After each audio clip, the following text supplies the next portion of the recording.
ومولانا رسوله النبي الأمين المتين الحنين الكريم الرؤوف الرحيم. أما بعد فأعوذ بالله من الشيطان الرجيم. بسم الله الرحمن الرحيم.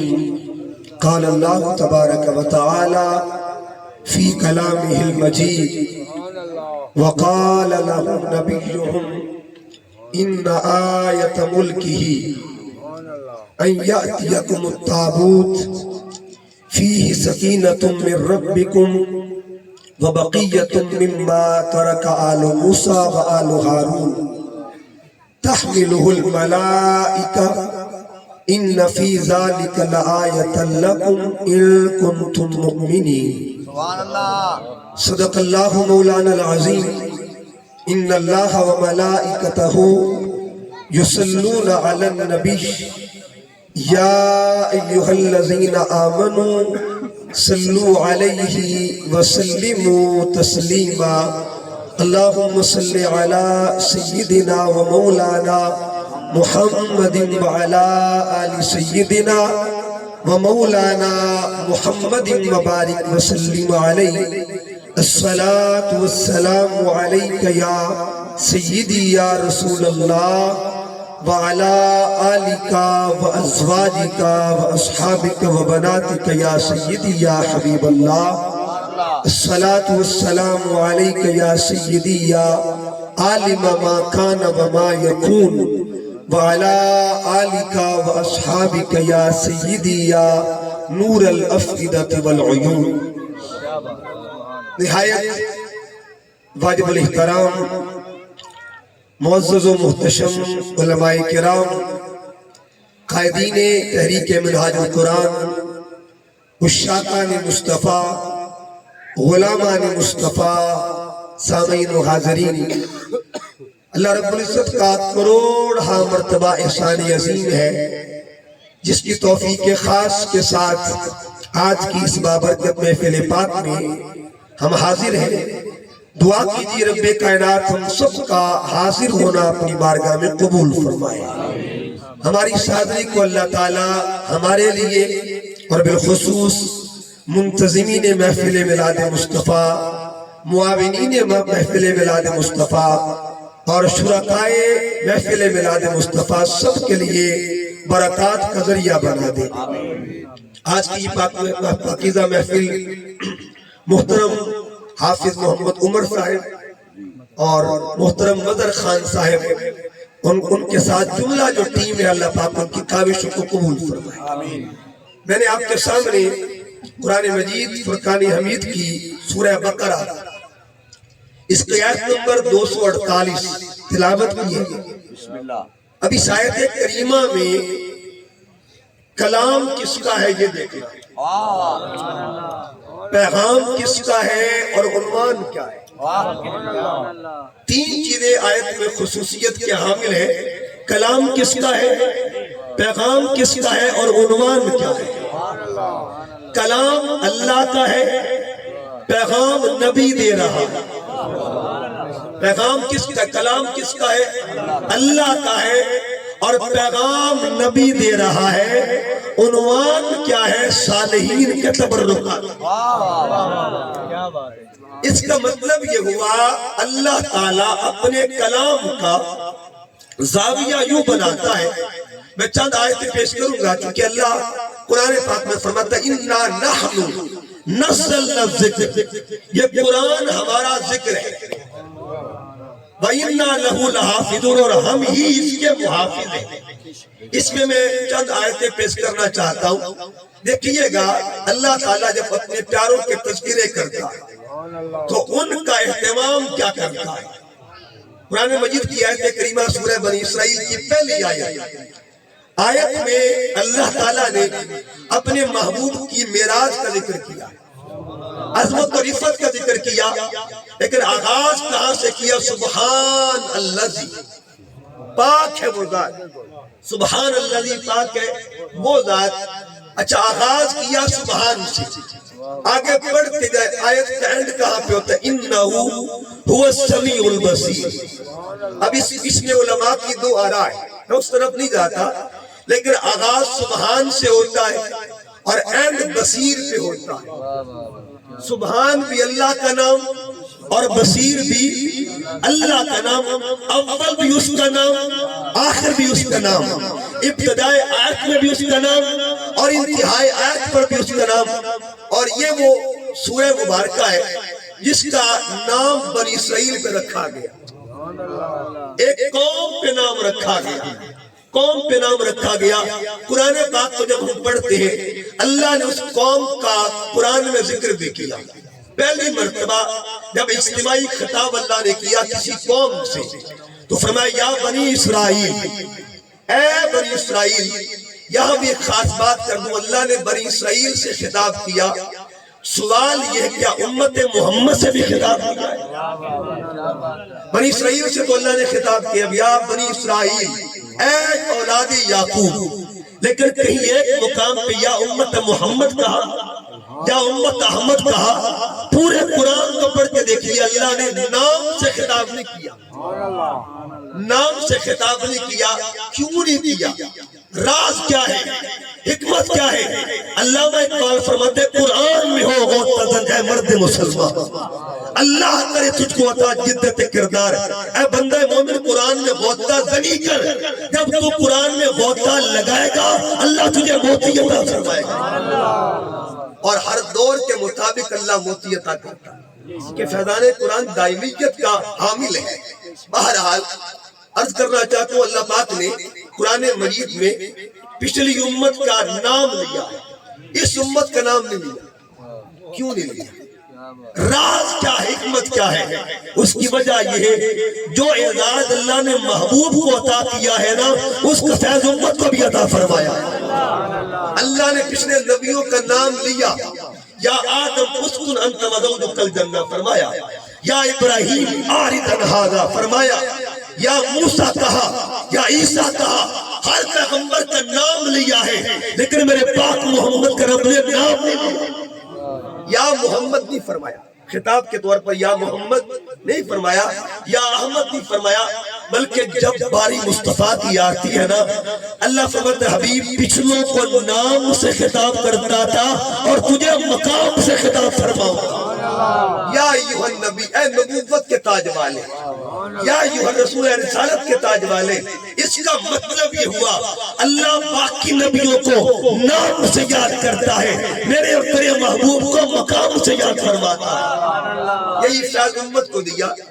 پچھلوں کو کہا یا بنی اسرائیل، اور اس امت کی باری ہے ایک مرتبہ نہیں، دو مرتبہ نہیں، تین مرتبہ نہیں، چار مرتبہ نہیں، 89 مقامات پہ، 89 مقامات پہ، 89 مقامات پہ اللہ نے جن کو خطاب میں یا ایھا الذین آمنوا فرما دیا انہیں امت محمد مصطفیٰ کہا جاتا ہے.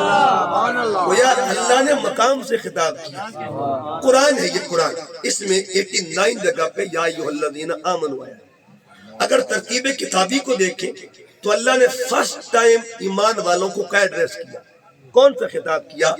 اس نے 99 خطاب کیے، 89 خطاب اس نے فرمائے. پہلا خطاب کیا ہے؟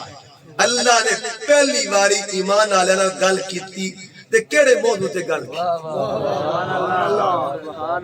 کس عنوان سے خطاب فرمایا؟ یہ دیکھیے قرآن کی ترتیب، قرآن کی ترتیب دیکھیے. پہلا خطاب کیا سورہ بقرہ آیت نمبر 104. اللہ فرماتا ہے یا ایھا الذین آمنوا. گویا اللہ اپنے خطاب کا آغاز کرنے لگا ہے، اللہ اپنے بیان کا آغاز کرنے لگا ہے، ایمان والوں سے مخاطب ہو رہا ہے. فرمایا یا ایھا الذین آمنوا لا تقولوا رائنا، لا تقولوا رائنا. مطلب کیا ہوا؟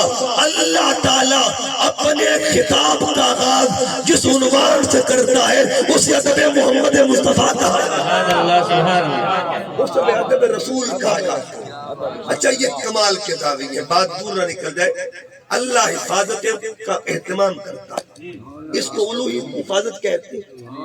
دیکھیے گا اس نے سبحان کہا اور اینڈ پہ بصیر کا، اول بھی اس کا نام آخر بھی اس کا نام، اپنے نام کے پردوں میں کس کا ذکر رکھا ہوا ہے؟ اتنا تحفظ، اتنی سیکورٹی، اتنی کمال کی حفاظت کا قیامت تک کے لیے کوئی جرأت نہ کرے مصطفیٰ کے معراج پر بات کرنے کی. اس لیے اول بھی خدا ہے، آخر بھی خدا ہے. نعرہ تکبیر، نعرہ رسالت، نعرہ خلافت، نعرہ حیدری. پہلا مضمون ہے. ایک مثال اور دیتے ہیں، ہم ختم نبوت کا ذکر کرتے ہیں. اب پہرہ داری دیکھیں قرآن پاک کتنی کمال کی پہرہ داری ہے. آپ آیت کریمہ اکثر پڑھتے ہیں، سنتے ہیں، ختم کے حوالے سے بھی آیت پڑھی جاتی ہے. ما کان محمد ابا احد من رجالکم ولکن رسول اللہ وخاتم النبیین وکان اللہ بکل شیء علیم. اچھا آیت تو آگے دیکھیں اینڈ کہاں پہ ہو رہا ہے؟ وَقَانَ اللَّهُ بِكُلِّ، پیچھے مڑ کے دیکھئے گا. ما کانا سے پیچھے کیا ہے؟ وَقَفَا بِاللَّهِ حَسِيبًا، وَقَفَا بِاللَّهِ حَسِيبًا. ادھر شان حسیبیت ہے، ادھر شان علیمیت ہے. ادھر بھی رب کی شان ہے، ادھر بھی رب کی شان ہے. ادھر بھی صفت باری تعالیٰ ہے، ادھر بھی صفت باری تعالیٰ ہے. اپنی ذات کی صفات کے پردوں میں اس نے کس کا ذکر رکھا ہوا ہے؟ کتنا کمال کا پہرا ہے. کا خبردار کوئی میرے پاک نبی کی ختم نبوت میں ڈاکہ ڈالنے کی کوشش مت کرے. اول بھی خدا ہے، آخر بھی خدا ہے. یہ پہرے داری ہے، یہ ختم نبوت کی پہرے داری ہے. اچھا پھر دیکھیے گا اللہ بات میں اجتماعی طور پر اجتماعی طور پر ذکر کیے. قرآن پاک میں پڑھیے گا اللہ نے پہلے پارے میں ایک اجتماع کا ذکر کیا. منتظم اللہ ہے. منتظم کون تھا؟ اللہ. سامعین تھے فرشتے. عنوان کلام کیا تھا؟ عنوان جلسہ کیا تھا؟ عنوان اجتماع کیا تھا؟ گیدرنگ کا ٹاپک کیا تھا؟ اب دیکھیے نا، منتظم اللہ ہے. سامعین کون تھے؟ فرشتے. وَإِذْ قَالَ رَبُّكَ لِلْمَلَائِكَةِ إِنِّي جَاعِلٌ فِي الْأَرْضِ خلیفہ. معاملہ خلافت آدم کا ہو. اللہ منتظم ہے، سامعین فرشتے ہیں. لیکن جب معاملہ ختم نبوت کا آتا ہے، قرآن مجید کا تیسرا پارہ سورہ آل عمران آیت نمبر 81 پڑھیے گا. اب کیا ہوا؟ منتظم وہی ذات ہے، سامعین بدل گئے. اے روح آدم تم بھی آ جاؤ، اے روح ابراہیم تم بھی آ جاؤ، اے روح نوح تم بھی آ جاؤ، اے روح زکریا تم بھی آ جاؤ، اے روح یحییٰ تم بھی آ جاؤ، اے روح موسیٰ تم بھی آ جاؤ، اے روح یعقوب تم بھی آ جاؤ، اے روح یوسف تم بھی آ جاؤ، اے روح داؤد تم بھی آ جاؤ، اے روح سلیمان تم بھی آ جاؤ، اے روح عیسیٰ تم بھی آ جاؤ. مولا کس کا ذکر ہونے لگا ہے؟ کہ تمہیں خبر نہیں آج ختم نبوت محمد کا ذکر ہونے لگا.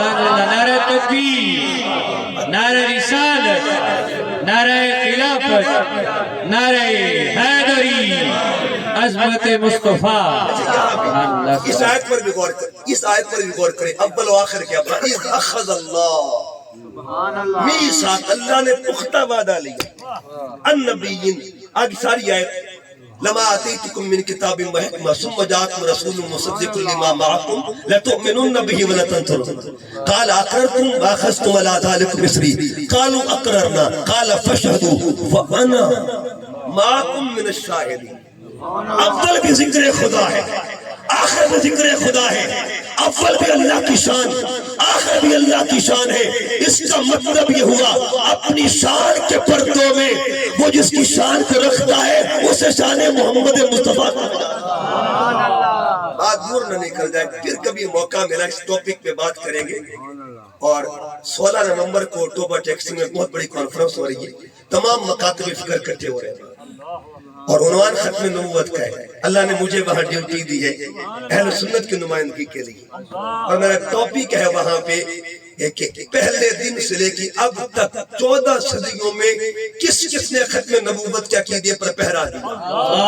میرا ٹاپک ہے انشاءاللہ، اس میں پوری تیاری اور ایک پورا جو ہے مقالہ تیار ہو رہا ہے انشاءاللہ. بہرحال عرض کرنے کا مقصد یہ اللہ تعالیٰ اپنی شان کے پردوں میں محبوب کی شان رکھتا ہے تاکہ کوئی ڈاکہ نہ ڈال سکے. یہ الوہی تحفظ ہے. اب اللہ یہاں فرماتا ہے وقال لهم نبی، ان کے نبی نے کہا ان آیت ملکی ان یاتیکم التابوت، بے شک اس بادشاہی کے اندر ایک تابوت آئے گا، ایک صندوق آئے گا. اچھا صندوق پتہ نہیں کس دور کا ہے، یعنی دور عہد کلیم تھا، مگر کتنے سال گزر گئے؟ راؤنڈ اباؤٹ 4000 سال گزر چکے. 4000 سال پرانا صندوق کا ذکر آج بھی ہو رہا. اللہ صندوق کا ذکر کر رہا ہے، بخشے کا ذکر کر رہا ہے. اس کا مطلب یہ ہوا جن کے صندوق کا یہ مقام ہے تو نسبت والوں کی اپنی شان کا عالم کیا ہوگا. ایاتکم التابوت، تمہارے پاس تابوت آئے گا، فیہ سکینۃ، اس میں سکینہ ہوگا. کیا سکینہ پہ چند جملے قرآن مجید کی روشنی میں یہ سکینہ کس کو کہتے ہیں؟ یہاں اہل علم نے کیا لکھا؟ فیہ سکینۃ من ربکم، تمہارے رب کی جانب سے اس میں سکینہ ہے. اب یہاں بھی حضور اعلی حضرت کا ترجمہ ہے میرے سامنے. آپ نے کیا لکھا؟ فرمایا اس کو کہتے ہیں تسکین قلب، یعنی دلوں کی راحت کا سامان، دلوں کے سکون کا سامان. امام غزالی لکھتے ہیں تسکین الروح، کہ جس میں روح کا سکون تھا اسے صندوق کہا جاتا. ایک ہستی نے لکھا، اور میں چونکہ میں موضوع تیار کر رہا تھا اس وقت میں نے تمام مکاتب فکر کو سنا.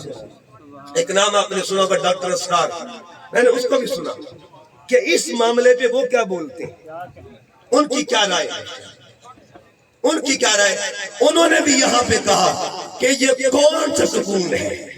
وہ لکھتے ہیں کہ اس صندوق میں سکون روحانی تھا، تسکین روح تھا. اس کا مطلب یہ ہوا اگر پیغمبروں کے صندوق جو ہے وہ ہزاروں سال کے بعد روحانی تسکین کا پیغام دیتے ہیں تو پیغمبروں کی ذاتوں کا عالم کیا ہوگا، ان کی ذوات کا عالم کیا ہوگا. یہ تو برکات ہے. سکینۃ من ربکم، سکینہ کیا ہے؟ یہاں کہا کہ صالحین کے تبرکات تھے، ان میں سکون تھا. یہ قرآن مجید کا 10واں پارہ سورہ توبہ ہے. اس میں دیکھیں گے سکون اور سکینہ کیا ہوتا ہے. جب غار ثور میں دو ہستیاں تھیں، کہہ دیجئے ایک رسول اکبر ایک صدیق اکبر، سبحان اللہ. دو ہستیاں تھیں. والذی دعا بالصدق وصدق بہ، ایک صداقت کا علم بردار ہے اور ایک مظہر صداقت، ایک مظہر صداقت. دو ہستیاں موجود ہیں. اللہ فرماتا ہے ثانی اثنین اذ ہما فی الغار، یہ دو ہستیاں، دو میں سے دوسرا. اس یقول لصاحبہ، جب اس نے اپنے صاحب سے کہا لا تحزن، غم نہ کرنا، ان اللہ معنا، اللہ تیرے نال بھی، اللہ میرے نال.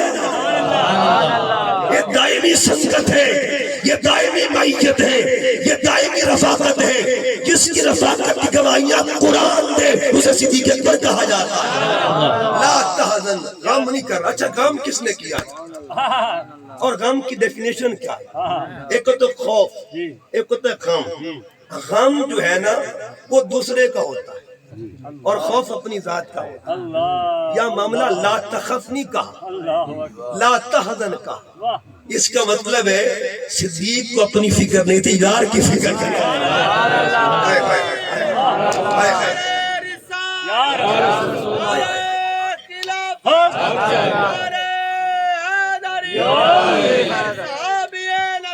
جنتی جنتی صحابی نبی جنتی جنتی حضرت صدیق بھی جنتی جنتی. اب کیا ہوا؟ فکر کیا تھی؟ اپنی فکر نہیں تھی، محبوب کی فکر تھی. اور جب فکر محبوب کرتا ہے نا اللہ اس کو سیدھے کیا عطا فرماتا ہے. قرآن نے کیٹیگوریکلی ارشاد کر دیا، اللہ سے سند کیا دیتا لا تحزن ان اللہ معنا. میرے قائد فرماتے ہیں غم ایک نے کیا اور سنگت کا اعلان اللہ نے دونوں کے لیے کیا. غم نہیں کرنا، اللہ تیرے ساتھ بھی، اللہ میرے ساتھ بھی. اچھا اب قرآن کہتے ہیں فَأَنزَلَ اللَّهُ سَكِينَتَهُ، بات سکینہ کی ہو رہی ہے. سکینہ، اللہ نے سکینہ اتارا. اس کا مطلب یہ ہوا جہاں معاملہ صحبت محمد کا ہو وہاں بھی سکون اترا کرتا ہے، وہاں بھی سکون اترا کرتا ہے۔ پھر دیکھیے گا سکون کے 3 درجے۔ ایک اللہ فرماتا ہے الا بذکر اللہ تطمئن القلوب، یہ زاویہ بن گئے 3 اور تینوں قرآن میں موجود ہیں۔ اللہ کا ذکر دلوں کو سکون دیتا ہے، نبی کی سنگت دلوں کو سکون دیتی ہے، اور ولیوں اللہ کے پیاروں کی برکت تبرکات دلوں کو سکون دیتے ہیں۔ اپنے بختوں پہ ناز کرو، ہم تینوں نسبتوں والے ہیں۔ اب قرآن فرماتا ہے فیہ سکینۃ من ربکم وبقیۃ مما ترک آل موسیٰ و آل ہارون۔ اس میں ترکہ تھا، کیا تھا جی؟ ترکہ تھا، کس کا؟ آل موسیٰ کا اور آل ہارون کا۔ اس میں امام ابن عساکر نقل فرماتے ہیں، آپ فرماتے ہیں اس میں تھا قمیص تھا، عصائے موسیٰ تھا، جبہ کلیم بھی تھا، عصائے کلیم بھی تھا، جبہ کلیم بھی تھا، امامہ ہارون بھی تھی، اور آپ کے جو بچے تھے ان کے بھی کچھ کپڑے تھے، آپ کی اولاد کے کپڑے تھے۔ اس کا مطلب یہ وہ ترکہ آل موسیٰ ہے اور ترکہ آل ہارون ہے۔ اچھا، آل موسیٰ آل ہارون، یہ 2 فیملیز کا نام آ گیا، ایک ہی آل موسیٰ ایک ہی آل ہارون۔ اور قرآن پاک میں دیکھتے ہیں قرآن کس کس آل کا ذکر کرتا ہے؟ آل موسیٰ آل ہارون قرآن پاک میں نام ہے۔ ایک مقام پہ اللہ فرماتا ہے ان اللہ اصطفیٰ آدم و نوح و آل ابراہیم و آل عمران۔ ٹھیک ہے جی، اب 4 ہو گئے، آل موسیٰ، آل ہارون، آل ابراہیم، آل عمران۔ 4 فیملیز کا نام قرآن پاک میں آ گیا۔ یہ 4 نام قرآن میں ہے، لیکن جب ہم نماز پڑھتے ہیں وہاں آل موسیٰ کا نام نہیں آتا، آل ہارون کا نام نہیں آتا، وہاں کس کا نام آتا؟ اللہم صلی علی محمد وعلی آل محمد، جن کے بغیر تیری فجر مکمل نہیں ہوتی، جن کے بغیر تیری ظہر مکمل نہ ہو، جن کے بغیر تیری عصر مکمل نہ ہو، جن کے بغیر تیری مغرب مکمل نہ ہو، جن کے بغیر تیری عشاء مکمل نہ ہو، ان کو یا آل ابراہیم کہتے ہیں، یا آل محمد کہتے ہیں۔ نعرہ تکبیر، نعرہ رسالت، نعرہ خلافت، نعرہ حیدری۔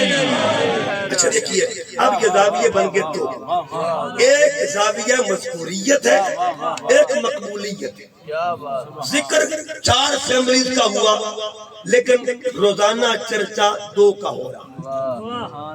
روز قرآن پڑھے نہ پڑھے، ٹھیک ہے نا، یہ الگ بات ہے، لیکن 5 مرتبہ نماز ہوتی ہے، خاندانوں کا نام آتا ہے، اسے مقبولیت کہتے ہیں۔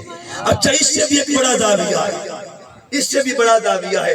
ایک ہے مذکوریت 4 خاندان، مقبولیت 2 خاندان، ایک ہے محبوبیت۔ وہ کیسے شورا ارشاد فرماتے ہیں قل، حبیب اعلان کر رہے ہیں لا اسألکم علیہ اجرا الا المودۃ فی القربى۔ اللہ نے جس خاندان کی محبت کو واجب قرار دیا ہے اسے آل محمد کہا جاتا ہے۔ یہ دعویہ قرآن ہے۔ اللہ خاندانوں کا ذکر کرتا ہے، خاندانوں کی بات کرتا ہے، لیکن خاندانوں کے اندر پھر مراتب بھی عطا فرماتا ہے، مدارج بھی دیتا ہے۔ ترکہ آل موسیٰ و آل ہارون۔ اچھا، ایک ترکہ موسیٰ ہے اور ایک ترکہ ہارون ہے، لیکن یہ دیکھنا ترکہ محمد کیا ہے۔ یہ تو ترکہ موسیٰ اور ہارون ہے، ترکہ محمد کیا ہے؟ آقا نے اعلان کیا انی تارک فیکم ثقلین، میں تمہارے اندر 2 وزنی چیزیں چھوڑ کے جا رہا ہوں۔ وزنی چیزیں، وزنی کیوں کہا؟ 2 چیزیں، کتاب اللہ ہے غیرتی، ایک کو قرآن کہتے ہیں، ایک کو آل محمد کہتے ہیں۔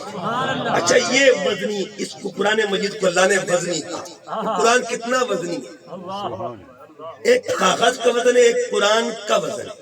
میں کاغذ کی بات کرنا لگاؤں، یہ اگر اس کو دیکھیں کاغذ کا وزن تو میکسیمم 2 کلو بن جائے، ٹھیک ہے جی، کاغذ کا وزن ہے، لیکن قرآن کا وزن کیا ہے؟